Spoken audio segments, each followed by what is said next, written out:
Walt, similar question that the pack of us had for Tom. I mean, when you looked at the film, what was your evaluation of it? What was the percentage of things that you saw that were kind of execution based versus play calling versus scheme? What was your assessment of that? Yeah, I mean, I think everybody sitting in this room knows it wasn't very good, and it wasn't good enough. I think if you just start talking the ills of the game or the things that weren't great,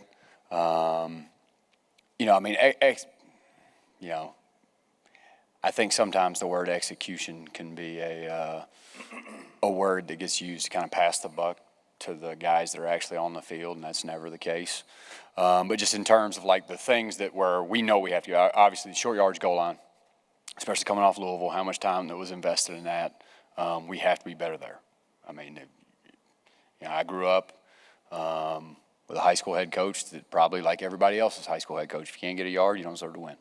And we had 2 or 3 chances to put the game away in short yard situations and do that.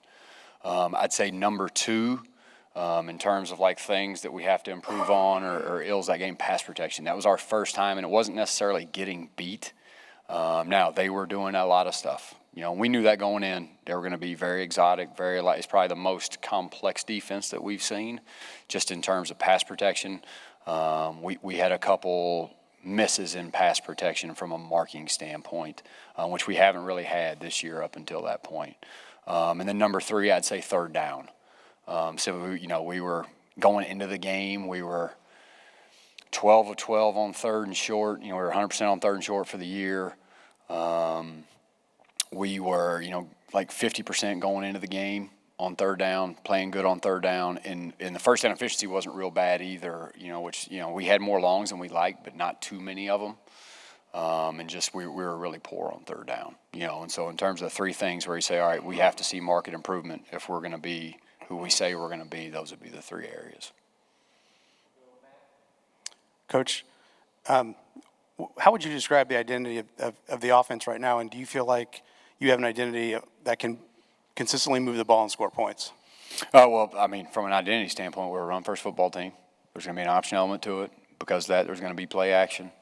And then every week it's going to be doing everything we can to make sure that Taven, as a young guy, is comfortable and can find completions. In the first 2 weeks, I felt like we did that. If you go back, because again, when you go into a game, you got to get at least what you want. And going into the Ohio State game, we know we wanted to snap it 60 times or less. We wanted to possess the football. We wanted to keep that thing as close, as long as humanly possible. And for 3 quarters, we did that. Now, probably played that game too close to the vest too long. But we kept staying within 1 possession. We want to make that thing a long, grueling fight. We go into the second game, we're playing, a 1AA football team, and that thing kind of executes the way it does. We go into the third game, same thing. We want to possess the ball. We want to put Taven in a position, and really in his first start to have success. He completed 70% of his balls. Again, we don't finish drives, but we're getting what we want from the intent to win the game, but we're not playing well enough right now, and so we're going to be a run-first football team, that has an option element to it, so we can at least get our hats back, and there's going to be heavy play action as a part of that component. That's who we're going to be. Well, with Christian Turner got a chance to really kind of showcase a little bit of what he can do, just maybe assess the way he has played and what you're looking for from him the rest of the way. Yeah, I mean, no, Christian's a really good football player, and it's been really unfortunate for him that he's just, he's had a little bit of the injury bug. Nothing super serious, but enough, whether it be spring football now, but, he's as healthy as he can be, right now. And he's a hard runner. He levels off his pads. He's a really conscientious, practice player, everything that you ask him to do. Now, does that mean he's perfect on game day? Nobody is. But, he's a really good football player who's worked really diligently to earn the right to play. So, especially with Josh being down for a little bit, he's the guy that's going to get, a lion's share of those reps. Coach, your offense over the past year plus has produced 4 games in which you've scored more than 3 touchdowns in regulation. 2 of those were against FCS opponents. Mm-hmm. What do you do to I guess, get rid of that limit for this offense that hasn't been very effective for the past year plus? Yeah, we got to be better. I mean, that's a really loaded question. We got to block better. We got to run better. We got to catch better. I got to call better plays. We got to be better.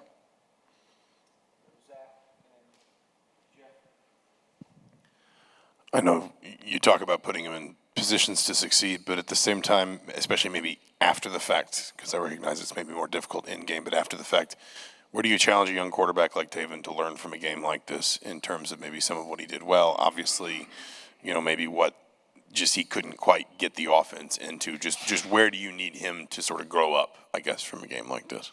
Oh, I think the biggest learning lesson, obviously preparation is always a huge part of it, and that doesn't necessarily mean that he did not prepare. I mean, Taven works hard. He does everything that you ask him to do. He practices the right way. He invests extra time the right way. Just from a preparation standpoint, there's always room to grow. And again, I just want to reiterate, that's not an attack on him because he does everything that you could ever want and more as a guy, from a preparation standpoint.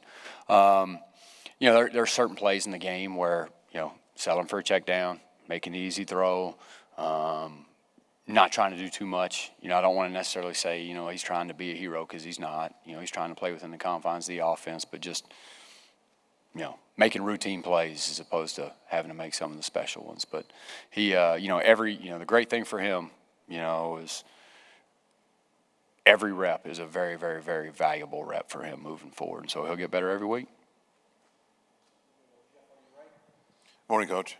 Yeah, I just want to go back to the play calling. Obviously, it's a hot topic in the fan base right now. So if you had a mulligan, is there anything you would go back and change about the play calling in your first 4 games of this season?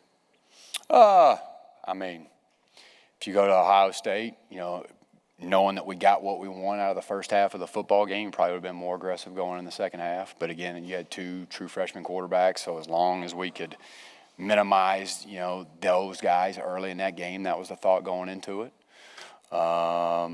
Second game was what it was. Louisville, if we just finish drives better, at the end of the day, if we score on 4th and 1 from the 1, we win the game and everybody's really happy, and so, I think last game, if we, just connect dots, on Donnie Mack there, that could be a completely different game. We got a guy wide open running on the sideline, don't connect dots. You have some execution issues on the goal line the first time, get 0 points. The second time, you have to settle for a field goal from the 1-yard line. If those are 2 touchdowns, that game everybody probably feels pretty differently about it. But that's the great thing about this game. You don't get mulligans. You don't get to go back. You don't get those. And that's part of our profession. So.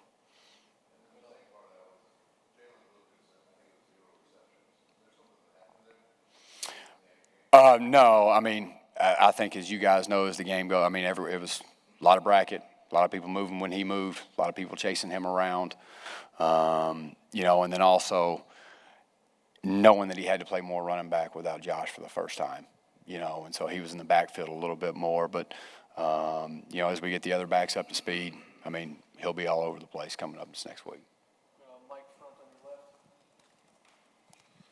Yeah, with the game getting out so late, does that change your routine kind of over the next 12 to 24 hours? Are you a guy that stays up late or gets up early? And how much, for you could kind of hear it in your voice, you take this seriously. How does a loss like that hurt more or linger more for you? Like, how do you kind of flush that out? Or when you watch the film, does that help? You talking about Akron? We won the game. We didn't lose. Okay. Yeah, absolutely. Yeah. Well, no, I've been a part of, and the reason I say that, and I don't mean that. I've been, I was in North Carolina. We lost to East Carolina. I've been at Oklahoma State, and we were top 5 in the country and lost to, a bad G5 team. And so especially, you guys know my career. I've been at a place where it's really, really, really hard to win. And so as bad as we played, there's been times in my life I would have given anything, no matter how bad it looked, just to have a chance to win. And so, no. Now, in terms of routine, Absolutely not. I got home about 3 o'clock, got up at 5:30, came to work.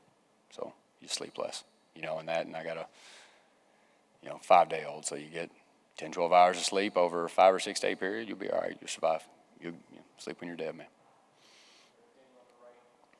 You mentioned earlier red zone trouble. I'm curious from your perspective, the root causes of those so far, and maybe for you, like kind of where do you take it from here trying to improve? Yeah, root cause. I could specifically go play by play, but I'm not going to do that. At the end of the day, we have to do our jobs well. It's ultimately my responsibility that our players do their job well, and so I'm not going to sit up here and talk play by play and try to pass blame on somebody else. It's my job to make them execute at a high level. That's what Coach Allen has employed me to do, and so we've got to do that.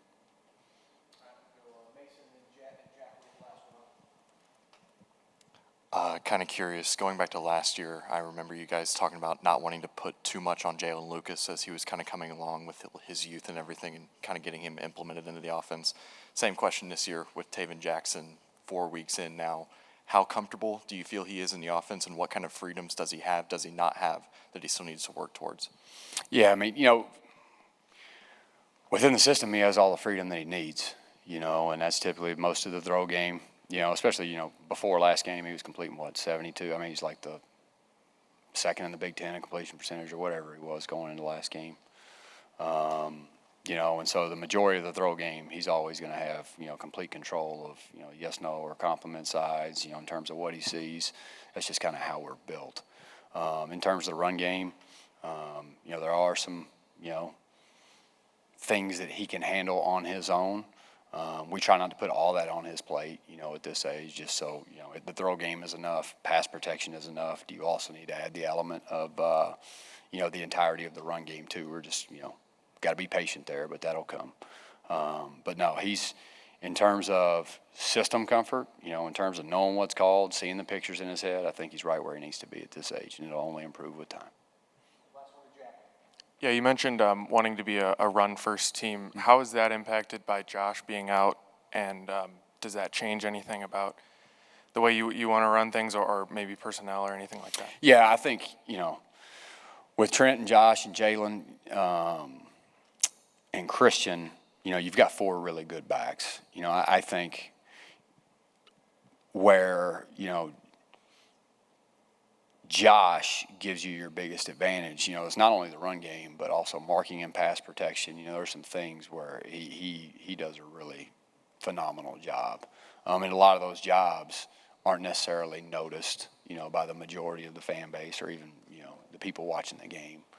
But, I think from a run game standpoint, schematically, it's not going to change very much.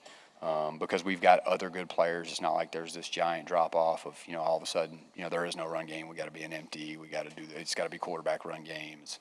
We're not in that position yet. But Josh has definitely missed, and we hope to get him back soon.